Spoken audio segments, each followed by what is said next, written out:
All right, let's go into Justin Trudeau. His MPs want him gone, and they staged the weakest, most limp-wristed coup I've ever seen in my Oh, entire life this week. Sean Casey, hang your head in shame.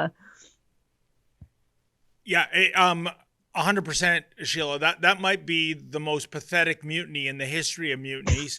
Um, and you know what kills me is once again Trudeau, and I wish the media would call him out on this, caught lying because he originally said he was going to give reflection to what these members of the caucus had to say No, within you mean seconds he of looked coming. at his reflection. Yeah, He stared in the coming out of mirror. it's like he's 5 seconds out of the room and he's asked, "Are you staying on as leader?" And he goes, "Yep." I mean, Sure am. yeah, hey, for all those, I mean, couldn't you at least say, I'm going to give it the weekend. I'll give you an answer on Monday. Like going through the motions of reflecting. Couldn't he take a page from Daddy and say, I'm going to go for a walk in the snow and reflect? I'm sure it must be snowing somewhere in Canada. Here, Maybe up there where here, you are. yeah. There you go. But no, that was all a bunch of BS. Unless he meant the period of reflection was less than half a minute. That's astounding. He is clearly not going anywhere. I really think, Sheila, he saw being prime minister, he thought he'd have a gig for life like his idol, Fidel Castro. Maybe more than an idol, if you know what I mean. Anyway, I think he thought he was going to die in the House of Commons Oh yeah. as a prime minister. He can't believe what? It's not even been 1 decade yet, and you want me out of here? I have far more destruction. I mean, I have far more building of Canada to do. So I think we do Building. have a video We of do have a the. couple of clips. Yeah. Yes, let's We've check got it out. with at least 24 Liberal MPs calling for his resignation. Uh, Trudeau pivots, as he tends to do, and says, no. Conservative MPs are unhappy with Polyev. Except there's no coup happen. And they couldn't be, I don't think they could be happier with Polyev at this point because he's caused the party, which was just like a bread and milk soup, into something like spicy, exciting, fun, and poised to win the next election. But let's go to Trudeau just doing the old look over there, don't look at my problems. Unlike the Conservative Party of Canada, we have robust conversations within our ranks about the best way to move forward. This is a hostage I video. have a hard time believing that all Conservative MPs are fully supportive of having had one of their members get an all-expenses paid trip down to Florida for an extreme right-wing anti-abortion church. I have a hard time believing that all Conservative MPs are fine with a member of their front bench dining with neo-Nazis over the past years.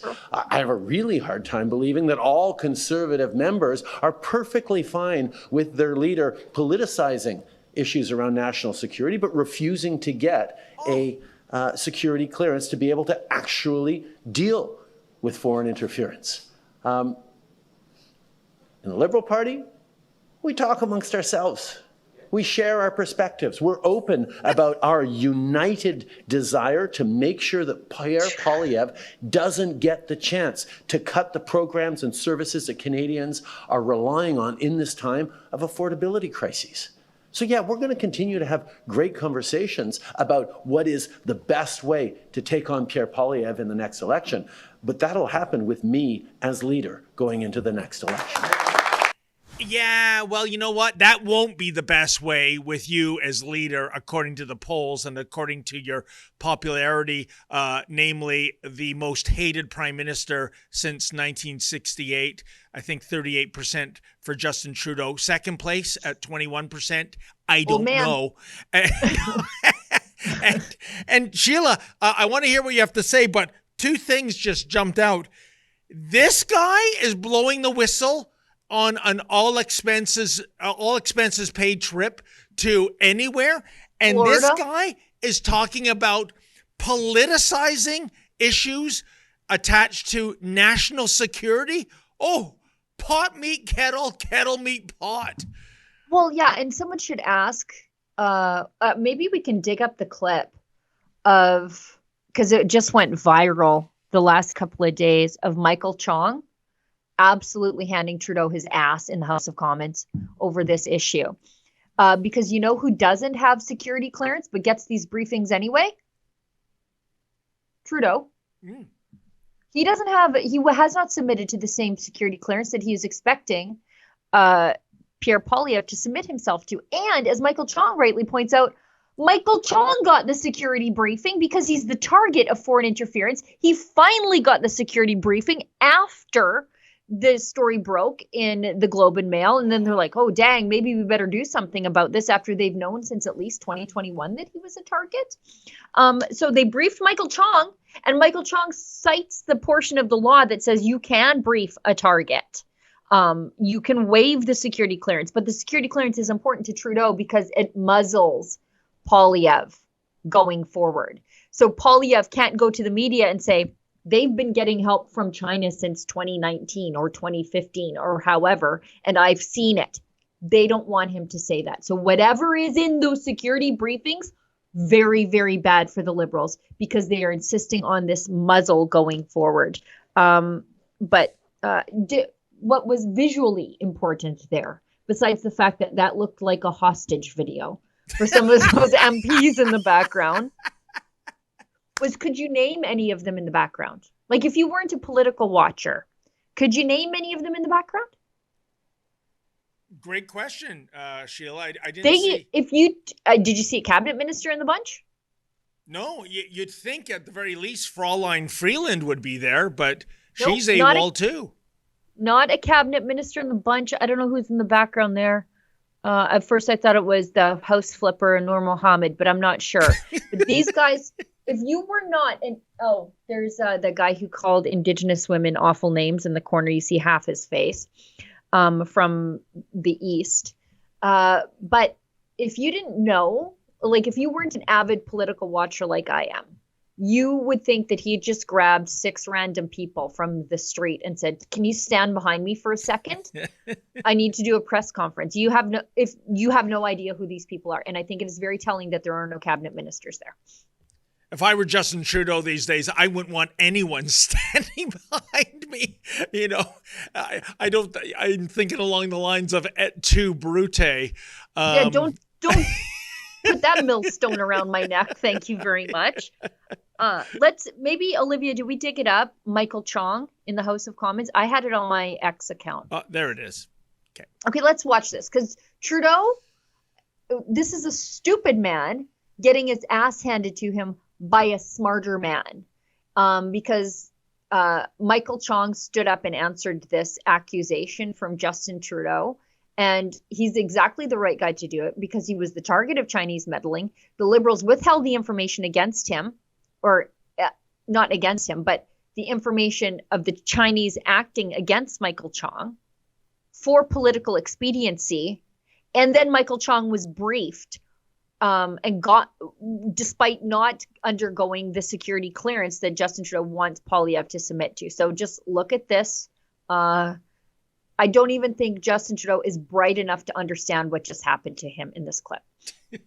Got on classified information from the National Security and Intelligence Advisor and the Deputy Minister of Foreign Affairs. He'll take the same briefing that I got under Section 12.1 of the CSIS Act, threat reduction measures to reduce threats to the security of Canada. He'll take the same classified briefing that the Prime Minister has been all too willing to give to this House when it suits him, such as the classified information he revealed about Mr. Najjar's killing a year ago and other classified information revealed in the last several weeks about India. That's the kind of briefing the Leader of the Opposition will take. Maybe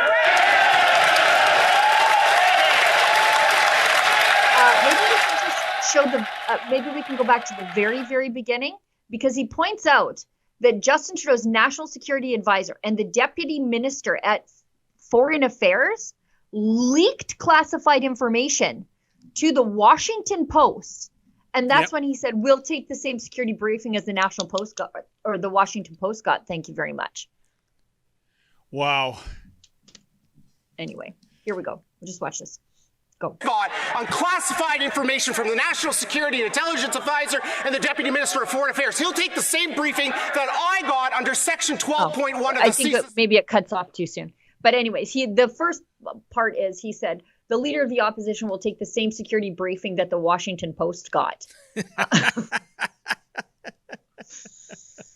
Anyway, we should, because we're running out of time. Let's go into, on the same topic of Poilievre claiming some Liberal MPs might be willing to back a non-confidence vote against Trudeau. So this would be on a confidence issue in the House. It's not just a vote that you stand up and say, I don't have confidence in Justin Trudeau. You attach a confidence issue to a routine vote in the House of Commons. And if that vote falls, as in the government loses, then it said that they've lost confidence in the governing party. And so we go to an election. So that's your civics lesson for today for people who don't understand what a confidence vote is. And there are a few of you based on my X replies. So Poilievre wants a confidence motion attached to a vote on the carbon tax. So let's hear. I have had conversations with numerous Liberal MPs. Some of them say that they're worried that the carbon tax will cost them their seats and that they want to vote against Trudeau's radical plan to quadruple the tax to 61 cents a litre. Some of them might even be willing to vote non-confidence in Justin Trudeau if that issue comes up again. Obviously, the next election is a referendum on Trudeau's 61 cents a litre carbon tax, and countless Liberal MPs have told our caucus that they're terrified they will be demolished by voters at election time if they vote to cripple our economy with that tax. He's right, Sheila. Mm-hmm.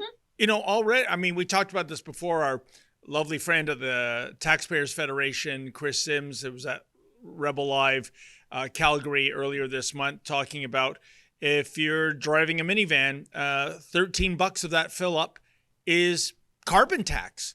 You know, not all the other taxes and taxes on taxes and fees and everything else. Just the carbon tax percentage is $13. If it's a big rig, $200 of carbon tax is in that tank. And we're nowhere near the 61 cents a litre threshold yet. Oh, and it's even worse for farmers, right? Because we're price takers, we're not price setters. So when the cost of our inputs go up, so fertilizer, grain drying, natural gas heating in your barns, electricity in your barns for the fans, for hog barns, chicken barns, when the cost of the inputs go up, we cannot pass that along to the consumer. It just comes out of our family's bottom line. Oh, hi, it's Ezra Levant here in Toronto with an important message because we need your help. Independent journalism in Canada is under attack. Government censors, big tech deplatformers, and the dying legacy media are all working together to maintain exclusive control on the information you receive. They don't want you to hear other voices like ours, and they really don't want you to be informed and to think for yourself. That's why the work we do here at Rebel News is so important. Our on-the-ground reporting, independent news shows, and special content you won't find anywhere else. It's all designed to give you trustworthy information and alternative viewpoints so you can decide for yourself. We don't get government money, and we are not owned by some big global conglomerate. We're funded by people just like you, so please support independent journalism and help us continue our work by subscribing and becoming a Rebel News Plus member today, right here on the page. Go to rebelnewsplus.com. Members get instant access to all of our shows, invitations to exclusive events, and access to our premium content like live event footage and documentaries you won't see anywhere else. Only Rebel News Plus members can join the conversation by participating in the comments section of our new website. That way you can have your say too. More than anything, though, you'll be able to take pride in supporting real, honest journalism, and you'll help our talented team continue to do the work to push back on the establishment. We really can use your help. We need it, in fact. So thank you, and enjoy Rebel News Plus.